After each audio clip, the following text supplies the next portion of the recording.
గత ప్రభుత్వంలో high court full బెంచ్నే ఇక్కడ కర్నూలులో చేస్తామని మాట ఇచ్చింది. అది రాయలసీమ ప్రజలకు చాలా సంతోషదాయకమైన విషయము, చాలా హర్షించినాం కూడా. అప్పుడు ప్రతిపక్షంగా ఉన్నటువంటి నేతలు వీళ్ళే జిఎస్ఎల్ మెడికల్ ఇన్స్టిట్యూషన్స్ మరియు కిమ్యూ ఇంటర్నేషనల్ యూనివర్సిటీ భాగస్వామ్యంతో ఇండియన్ అలైన్డ్ ఎంబీబీఎస్ కోర్స్ అడ్మిషన్లు అందిస్తోంది నియో. ఇప్పుడు పాలకపక్షంలో ఉండేటువంటి నాయకుడు లేదు అక్కడ కర్నూలులో న్యాయం జరగాలంటే మనము ఒక బెంచ్ ఏర్పాటు చేస్తాము, హైకోర్టు బెంచ్ని ఏర్పాటు చేస్తాము అని అప్పుడు మాకు మా న్యాయవాదుల తరపుగా మా కర్నూలు నాయకులకు మాట ఇచ్చినారు. అదేవిధంగా ఇప్పుడు అధికారంలోకి వచ్చిన తర్వాత దాన్ని ఇదిగో అదిగో అని చెప్పేసి 90 రోజుల్లో అవుతుంది, 50 రోజుల్లో అవుతుంది అట్లా అని చెప్పేసి చాలా పోస్ట్పోన్ చేస్తున్నారు. ఆ కారణము మాకు తెలియదు, ఎందుకంటే మేము ఆ పెద్ద ఉద్యోగాల్లో లేము కాబట్టి. కానీ కర్నూలు ప్రజలు, ఈ రాయలసీమ ప్రజలకు చాలా మేలు చేసిన విషయం ఏమంటే హైకోర్టు బెంచ్ని వెంటనే తీసుకురావాలా. ఇది ప్రజల యొక్క 4 జిల్లాల యొక్క ఆకాంక్ష. ఇది మన ఆరూరుది కాదు, పత్తికొండది కాదు, అతని ఇది 4 జిల్లాల ఆకాంక్ష ఏమంటే బెంచ్ ఏర్పాటు.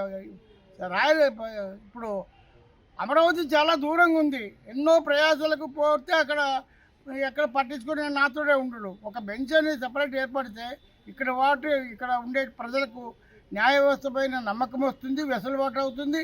దీన్ని తక్షణమే ఇది చర్య తీసుకుంటారని, ఎందుకంటే అక్కడ ఉండేటువంటి మహానుభావులతో విజ్ఞతులు న్యాయవాదులు ఉన్నారు, మన ఆలూరు తాలూకాలకు సంబంధించినటువంటి పెద్ద పెద్ద నాయకులు కూడా ఉన్నారు. వీళ్ళందరూ కూడా గమనించి దీనికి సపోర్ట్ చేసి వెంటనే హైకోర్టు బెంచ్ని ఏర్పాటు చేయవలసిందిగా మరి ఒత్తిడి తీసుకొస్తారని, అదేవిధంగా న్యాయవాదులకు ఈ రోజులో రక్షణ కరువైంది, ఆ రక్షణ నిమిత్తం కూడా కఠిన చర్యలు తీసుకోవాలని, మరి న్యాయ వ్యవస్థకు బాగు చేయాలా, సపోర్ట్ చేయాలంటే ఈ న్యాయవాదులకు పెన్షన్ అనేది కూడా ఏర్పాటు చేయాలని మరి కొన్ని గవర్నమెంట్లు చేసినాయి. అన్నీ దృష్టిలో పెట్టుకొని మన ముఖ్యమంత్రి గారు అయితేనేమి, ఉప ముఖ్యమంత్రి గారు అయితేనేమి, మరి మన లోకేష్ గారు అయితేనేమి అందరూ కూడా దృష్టిలో తీసుకొని దీన్ని సత్వరంగా పరిష్కరించాలని, లేకుంటే ఈ సమస్య ఉధృతమవుతుంది, అప్పుడు ప్రజా సమస్య తలనొప్పిగా మారే అవకాశం కూడా ఉంది. కాబట్టి దీన్ని విస్మరించరాదని సభాముఖంగా మరి వేడుకోవడమే జరిగింది. ఎందుకంటే మన ప్రభుత్వం కాబట్టి మనం ఒత్తిడి తెస్తున్నాం కాబట్టి ప్రజల కోసం ఈ నిర్ణయం సత్వరం తీసుకోవాల్సిందిగా ఈ సభాముఖంగా మన న్యాయవాదుల తరపున మన షాకీర్ భాష తరపున అందరి తరపున వేడుకుంటున్నాము. ఇది చేయాల్సిన బాధ్యత ప్రభుత్వం పైన ఎంతైనా ఉంది. కర్నూలు జిల్లా బార్ అసోసియేషన్ పిలుపులో భాగంగా ఈరోజు అనంతపురము, కర్నూలు కర్నూలు జిల్లా ఈ రెండు జిల్లాలో మొత్తం కూడా అన్ని కోర్టులు కూడా ఈరోజు న్యాయవాదులందరూ విధులు బహిష్కరించడం జరుగుతూ ఉంది. మరి దీని ముఖ్య ఉద్దేశం ఏంటంటే, మరి గతంలో నుంచి కూడా హైకోర్టు కర్నూలులో ఏర్పాటు చేయాలని చెప్పేసి మరి ప్రతిసారి కూడా నెలకు ఒకసారి కూడా నిరసన తెలపడం జరుగుతూ ఉంది న్యాయవాదులందరూ కూడా.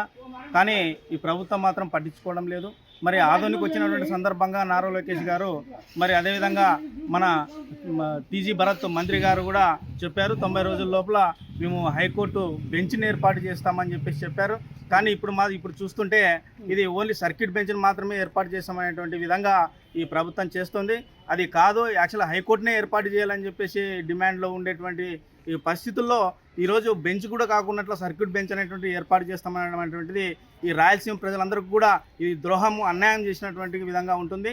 కాబట్టి వెంటనే ఈ మొత్తం ఫుల్ బెంచ్, పర్మనెంట్ బెంచ్ని కర్నూలులో ఏర్పాటు చేయాలని చెప్పేసి మరి 3 రోజుల పాటు కూడా విధులు బహిష్కరించడం జరుగుతూ ఉంది.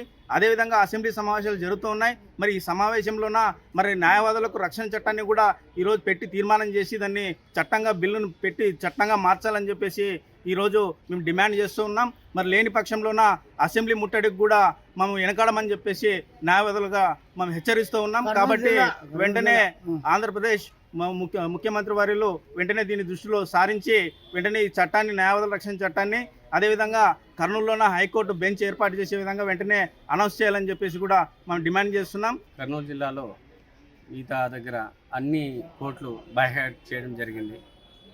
ఎందుకు బైకాట్ చేయడం జరిగిందంటే, పోయినసారి హైకోర్టు కర్నూలులో ఏర్పాటు చేసిన పోయిన గవర్నమెంట్ అంటే ఆ గవర్నమెంట్కి వ్యతిరేకంగా వద్దు, ఇక్కడ గవర్నమెంట్ ఇక్కడ వాళ్ళు ఆలోచించిన విధానం తప్పు. ఇది అమరావతిలోనే పెట్టాలని అమరావతిలోనే తీసుకుని అమరావతిలోనే హైకోర్టు పెట్టారు. హైకోర్టు పెట్టడం వల్ల తర్వాత మేము అధికారంలోకి వస్తే కర్నూలుకు బెంచ్ ఇస్తామన్నారు. వాళ్ళే అన్నారు. మరి బెంచ్ ఇస్తామని చెప్పిన తర్వాత 2 సంవత్సరాలు గడిచిపోయి ఇప్పుడు 3వ సంవత్సరం రేపు మార్చి జూన్ వస్తే మరి 3 సంవత్సరాలు కూడా కంప్లీట్ అవుతుంది. ఈ యొక్క విషయాన్ని ఎందుకు పెడిచెవున పెట్టారు అనేది, ఎందుకంటే ఇప్పుడు బైకాట్ చేయడానికి కారణం ఏంటంటే కర్నూలు నుంచి అక్కడ పోవడం చాలా యాక్చువల్గా అక్కడ శ్రీ ఉడంబడికలో కూడా ఉంది. ఇక్కడ ఏదో ఒకటి ఏర్పాటు చేయండి అనేది దాన్ని బేస్ చేసుకునే అడుగుతున్నారు. ఇక్కడున్న ఆ న్యాయవాదులు, అనంతపురం న్యాయవాదులు అయితేనేమి, కడప న్యాయవాదులు అయితేనేమి, ఇక్కడ కర్నూలు జిల్లా న్యాయవాదులు అయితేనేమి, ఇక్కడ నంద్యాల జిల్లా న్యాయవాదులు అయితేనేమి, అందరూ అడుగుతున్నారు. ప్రజలకి అందుబాటులో ఉండాలా, ప్రయాసాలు దూరం అయితేనే ఇక్కడ అందుబాటులో ఉండాలి, బెంచ్ ఏర్పాటు చేయాలనేది ఇక్కడున్న వాళ్ళ యొక్క వాదన. అది కరెక్టే, అది సౌభ్య అని ఇప్పుడున్న మాజీ ముఖ్యమంత్రి జగన్మోహన్ రెడ్డి కర్నూలులో కూడా ఒకటి పాలన వికేంద్రీకరణ కూడా బాగుంటుంది, 3 రాజధానులు బేస్ తీసుకొని పెడతానని అన్నాడు. కానీ ఆ విధానాన్ని అప్పుడున్న ప్రతిపక్షం తప్పుపట్టింది.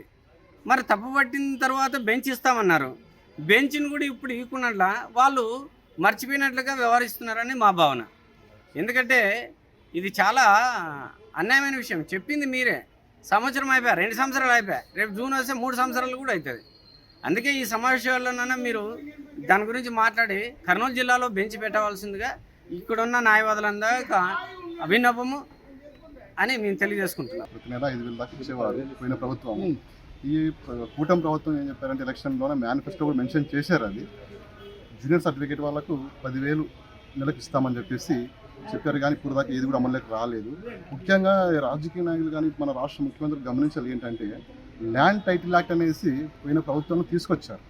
దానికి వ్యతిరేకంగా పొలిటికల్ వాళ్ళకన్నా అడ్వకేట్లకు చాలామంది ర్యాలీలు చేసి ప్రజలకు తెలియజేశారు.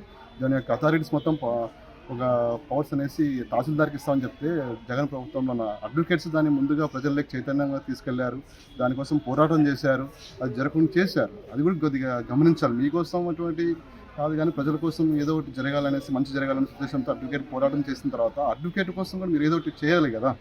అలాగే ఎందుకంటే అఫీషియల్స్ వాళ్ళ మీద కానీ పొలిటికల్ వాళ్ళ మీద కానీ ఏదైనా కేసు ఫైల్ చేయాలన్న అపోజిట్ లాయర్ ముందుకు రావడం కొద్దిగా భయపడుతున్నారు. ఎందుకంటే వాళ్ళకున్నటువంటి ఇంగ్లీష్ కావచ్చు, వాళ్ళకున్నటువంటి ఏదైనా కానీ బ్యాడ్ హిస్టరీ కావచ్చు, వాళ్ళ కొన్ని అడ్వకేట్స్ భయపడుతూ ఉన్నారు.